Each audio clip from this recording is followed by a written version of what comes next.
Yeah electronic media తర్వాత print కూడా ఉంది.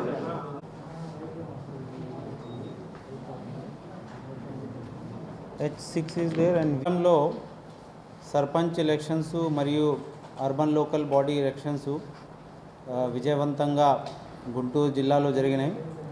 దానికి కృషి చేసిన అందరూ ఆల్ ఎలక్షన్ రిలేటెడ్ ఆఫీషియల్స్ వాళ్ళందరికీ అప్రిషియేషన్ తెలియజేస్తున్నాము. So all the polling officials నుంచి మొదలుకొని పోలీస్ పర్సనల్స్, అలాగే all the officers, returning officer, election officers అందరికీ ఫస్ట్ ఆఫ్ ఆల్ కంగ్రాచ్యులేషన్స్. అలాగే పొలిటికల్ పార్టీస్ మరియు మీడియా మిత్రులు సహకారం కూడా చాలా బాగా ఉండింది, వాళ్ళు కూడా ధన్యవాదాలు తెలియజేస్తున్నాము. ఈ ఎంపీటీసీ జెడ్పీటీసీ ఎలక్షన్స్ పోయిన సంవత్సరము స్టార్ట్ అయి ఒక స్టేజ్కి ఆగిపోయింది. ఆ స్టేజ్ నుంచి మళ్ళీ మొదలవుతుంది. దానికి నోటిఫికేషన్ అనేది 1 April state election commissioner notification ఇచ్చారు. సో నోటిఫికేషన్ ఇవ్వగానే మోడల్ కోడ్ ఆఫ్ కండక్ట్ అనేది ఫోర్స్లో వచ్చేసింది, మనందరికీ తెలిసిన విషయము. సో దీనికి మోడల్ కోడ్ ఆఫ్ కండక్ట్ ఇంప్లిమెంటేషన్కి యంత్రాంగం పని చేస్తుంది. అలాగే ఈరోజు all MPDOs, MROs, police officials, observer గారు సమక్షంలో ఆల్ రిటర్నింగ్ ఆఫీసర్స్, ఏఆర్ఓస్తో కూడా మీటింగ్ పెట్టడం జరిగింది. వాళ్ళందరికీ ఒక బ్రీఫింగ్ ఇచ్చాము ఏమేమి చేయాలని. దానిపైన వాళ్ళకి ఒక గైడెన్స్ అనేది ఇవ్వడం జరిగింది. మన దగ్గర ఎంపీటీసీ చూస్తే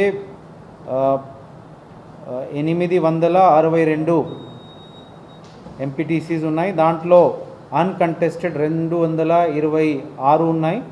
సో అది పోగా 579 స్థానాల్లో పోటీ అనేది జరుగుతుంది. అలాగే జెడ్పీటీసీకి వస్తే 57 స్థానాల్లో 8 స్థానాలు యునానిమస్ అయితే 46 స్థానాలకి పోటీ అనేది జరుగుతుంది.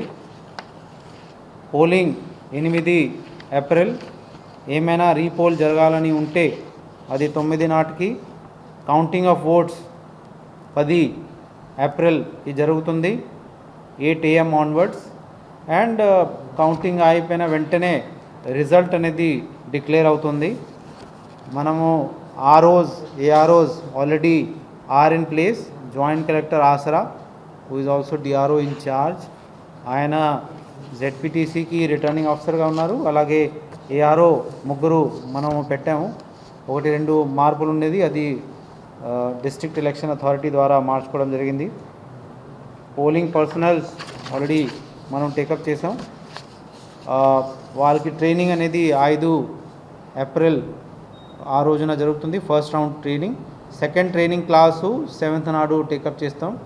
మైక్రో అబ్జర్వర్స్ కూడా డిస్ట్రిక్ట్ లెవెల్లో 5 ఏప్రిల్కి ఏర్పాటు చేయడం జరుగుతుంది. All ballot boxes are in place. Polling material కూడా మనం ఏర్పాటు చేస్తున్నాము. బ్యాలెట్ పేపర్స్ ఆల్రెడీ ప్రింట్ అయి ఉంది. దాంట్లో ఏంటంటే కొంతమంది ఇండిపెండెంట్స్ చనిపోయారు. సో అటువంటి ప్లేసెస్లో మాత్రమే బ్యాలెట్ పేపర్స్ మళ్ళీ రీప్రింట్ చేయాల్సిన వస్తుంది.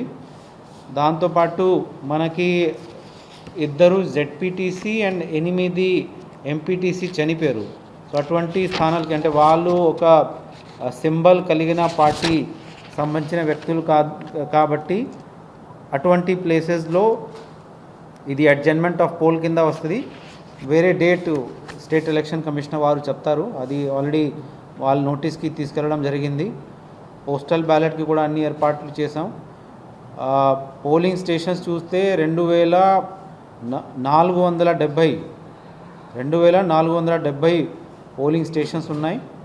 అక్కడ సెన్సిటివ్, హైపర్ సెన్సిటివ్, మనము ఆల్రెడీ అక్కడ ఉన్న ఎంపీడీఓ, ఎంఆర్ఓ, ఎస్హెచ్ఓ ఎవరైతే returning officer, ARO and police వాళ్ళు ఉంటారు, వాళ్ళకి మళ్ళీ రివ్యూ చేయాలని చెప్పడం జరిగింది. అంటే కొంత మార్పులు అనేది ఈ మధ్య కాలంలో జరిగింది కాబట్టి అటువంటి దృష్టిలో పెట్టుకొని పాత కాలంలో ఏమైనా ఇన్సిడెంట్ జరిగి ఉంటే అటువంటి దృష్టిలో పెట్టేసి ఈ సెన్సిటివ్ హైపర్ సెన్సిటివ్ గుర్తించాలని చెప్పడం జరిగింది. రేపు మార్నింగ్ కల్లా మనకి ఫైనల్ రిపోర్ట్ అనేది వస్తుంది. దాన్ని బట్టి మేము మీ అందరికీ తెలియజేస్తాము.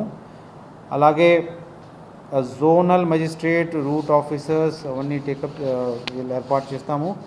ఈ ఓటర్ స్లిప్స్ ప్రింటింగ్ కూడా మొదలుపెట్టాం. రేపటి నుంచి డిస్ట్రిబ్యూషన్ మొదలవుతుంది. 100% 100% ఓటర్ స్లిప్స్ అందే విధంగా చర్యలు తీసుకుండాలని వాళ్ళందరికీ చెప్పడం జరిగింది. ఇక్కడ వెబ్ కాస్టింగ్ మనము సెన్సిటివ్ అండ్ హైపర్ సెన్సిటివ్కి మాత్రమే చేస్తాము. So just 2 issues which are very very important for election. ఈ కోవిడ్ కొద్దిగా మళ్ళీ కేసెస్ పెరుగుతున్నాయి కాబట్టి క్యాండిడేట్స్ కానీ పొలిటికల్ పార్టీస్ క్యాంపెయిన్ టైంలో కానీ ఓటర్స్ అలాగే మా polling staff including police personals వాళ్ళు బాగా కోవిడ్ ప్రికాషన్స్ తీసుకోవాల్సిన అవసరం ఉంది. మాస్క్ వేసుకోవడం కానీ అలాగే కొంత ఫిజికల్ డిస్టెన్సింగ్ మెయింటైన్ చేయడం కానీ హ్యాండ్ వాషింగ్ శానిటైజేషను చేసుకోవడం ఇటువంటి చర్యలు తీసుకుంటే బాగుంటుందని this is what we have told. మన మీడియా మిత్రుల ద్వారా కూడా ఓటర్స్కి అండ్ క్యాండిడేట్స్కి కూడా విజ్ఞప్తి, వాళ్ళు ఖచ్చితంగా Covid protocol Covid appropriate behaviour వాడుకుంటూ ఓటింగ్కి రావాలని కోరుకుంటున్నాను. దాంతోపాటు క్యాంపెయిన్కి వెళ్ళేటప్పుడు కూడా డోర్ టు డోర్ క్యాంపెయిన్లో 5 మించి ఉండకూడదని ఈ స్టేట్ ఎలక్షన్ కమిషన్ గైడ్లైన్ వచ్చింది. అది కూడా పొలిటికల్ పార్టీస్కి తెలియజేసాం. మనం మీడియా మిత్రుల ద్వారా కూడా అందరికీ తెలియచేయడం జరుగుతుంది. దెన్ రెండో మనకి హీట్ అనేది హీట్ వేవ్ బాగా పెరిగిపోయింది. లాస్ట్ 3-4 days నుంచి సడన్గా 5 degrees 6 degrees టెంపరేచర్ పెరిగింది కాబట్టి ఇది ఒక హీట్ వేవ్ లాగా గుర్తించుకోవచ్చు. ఇటువంటి టైంలో కూడా అందరూ అన్ని ప్రికాషన్స్ తీసుకోవాలి. ఎండాకాలంలో ఎక్కువ కాలం తిరగకుండా అలాగే క్యాప్ కానీ ఒక కవరేజ్ లాగా పెట్టుకోవడము, అప్పటికప్పుడు వాటర్ తాగడము, ఓఆర్ఎస్ ప్యాకెట్ తీసుకోవడము, ఇటువంటి చర్యలు తీసుకుంటే అంటే మీకు హీట్ ప్రాబ్లం ఉండవు. మనకి వాటర్ లేక చాలామంది డీహైడ్రేషన్తో పడిపోతున్నారు. అటువంటి కొన్ని ఇష్యూస్ వస్తున్నాయి. సో ఈ కాలంలో ఖచ్చితంగా అటువంటి జాగ్రత్తలు ఖచ్చితంగా తీసుకోవాలని విజ్ఞప్తి చేస్తున్నాను. So these 2 are major challenges for us now. Covid ఒకటి, అలాగే హీట్ వేవ్. కోవిడ్ సంబంధించిన ఇంకొకటి అంశం ఏంటంటే వ్యాక్సినేషన్ కార్యక్రమం అంటే ఒక మ్యాసివ్ స్కేల్లో ప్రారంభమైంది కాబట్టి మన పోలింగ్ స్టాఫ్ అందరూ వ్యాక్సినేషన్ తీసుకోవాలని, అలాగే 45 దాటిన ఎవరైతే ఉన్నారో అది ఎవరైనా ఉండొచ్చు వాళ్ళు నియరెస్ట్ హెల్త్ క్లినిక్ కానీ ఆ వార్డ్ సెక్రటేరియట్తో సంబంధమైన ఏదైతే హెల్త్ అంటే కోవిడ్ వ్యాక్సినేషన్ సెంటర్ ఉన్నాయి అక్కడ వెళ్ళి మీ వ్యాక్సినేషన్ చేయించుకుంటే బాగుంటుంది. Definitely it will be a kind of antidote to the Covid problem. So I request all the persons, in fact media మిత్రులు కూడా ఖచ్చితంగా వ్యాక్సినేట్ అవ్వాలి. వాళ్ళు కూడా ఎలక్షన్ కవరేజ్లో బాగా తిరుగుతారు.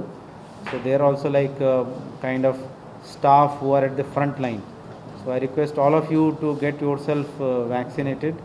Then కొన్ని facts and figures మా వాళ్ళు తయారు చేశారు. So this we are giving it as a press note. మీ అందరికీ మనము will distribute to you. ఇది అందరికీ ఇస్తున్నారు కదా? Yeah. So this is what I wanted to convey to all of you. ఏమైనా క్వశ్చన్స్ ఉంటే మనం టేకప్ చేస్తాము.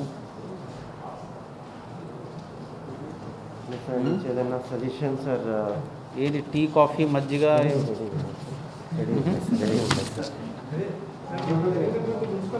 గైడ్లైన్ కాబట్టి ఖచ్చితంగా పాటించాలి.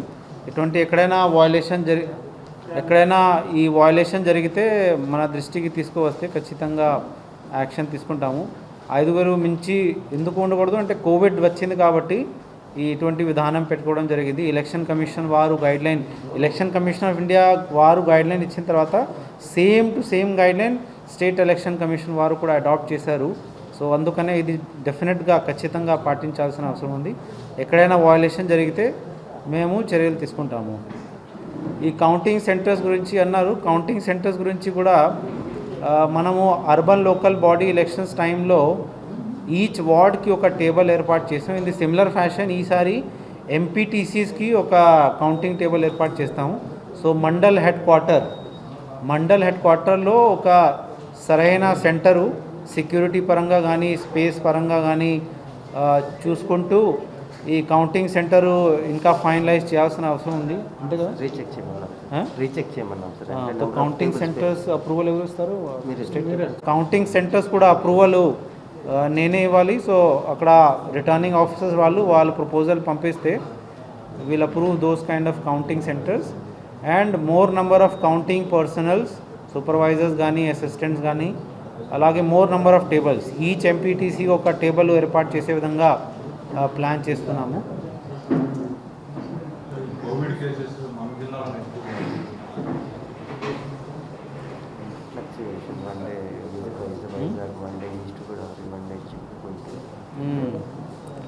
మన దగ్గర 3000 టెస్ట్ రోజుకి యావరేజ్గా జరుగుతుంది. కొంత కేసెస్ వస్తున్నాయని వాస్తవము. సో అందుకనే ప్యారలల్గా ఈ వ్యాక్సినేషన్ ప్రాసెస్ కూడా బాగా వేగవంతంగా మనము చేస్తున్నాము. అది ఒక ఎత్తు. రెండోది ఈ కోవిడ్ అప్రోప్రియేట్ బిహేవియర్, అంటే మాస్క్ వేసుకోవడం కానీ, హ్యాండ్ వాష్ చేసుకోవడం కానీ, అలాగే maintaining some kind of distance, అటువంటి ఖచ్చితంగా జాగ్రత్తలు జనాలు పాటిస్తే ఇటువంటి అంటే కేసెస్ అనేది తగ్గిపోయే అవకాశం ఉంది. అలాగే ఎన్ఫోర్స్మెంట్ అథారిటీస్ వాళ్ళు కూడా మ్యాండేటరీ చేసుకుంటున్నారు, అప్పుడప్పుడు మనము చెప్తున్నాము. అలాగే ఎక్కడైనా క్రౌడింగ్ జరిగిన చోట్ల కూడా we're ensuring that covid guidelines is followed. So దీనిపైన దృష్టి అయితే పెట్టాల్సిన అవసరం ఉంది. So already we have started ఒక డ్రైవ్ లాగా, అంటే క్యాంపెయిన్ లాగా ఆల్రెడీ మొదలు పెట్టాము. సో అంటే ప్రజలు కూడా సహకరించాలని కోరుకుంటున్నాను.